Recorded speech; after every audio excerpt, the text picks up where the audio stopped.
proses nak dapatkan jenis dari dia, kita keluar minum teh tarik, tu cerita dia tengah shock, okay Mat, go home and write. Tapi penat kalau macam tu. So I told him, I said, Mat, sorry lah, aku kena kurung juga kau.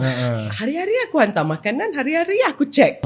Dia kalau nak tunggu dia, distraction banyak. Kalaupun di KL, dia jumpa kawan ni, jumpa kawan tu, lolok lah apa semua. Jadi lebih bersembang dan berkawan daripada nak menulis skrip.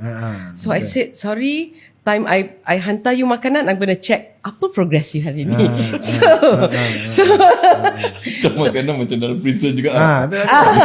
Bunyi dia taklah, macam ini kita memang control freak tapi baik hati.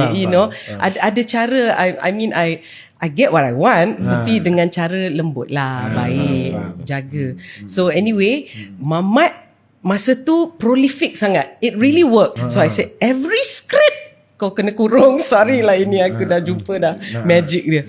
So anyway, he wrote every day dengan disiplinnya, tak keluar, tak ada pergi teh tarik mana-mana, just writing je. Bila dia excited je, wah, aku dah jumpa dah. Dengar he will call me, he said, how do you like this line?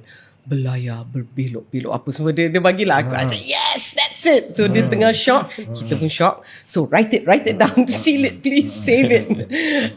So that's how dia habiskanlah sampai final draft. Kalau nak menurut, biar berakal. Kalau mengikut, biar pintar.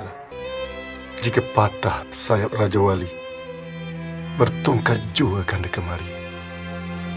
Biar 1000 tahun air mengukir batu, tetapi tuah tetap tuah.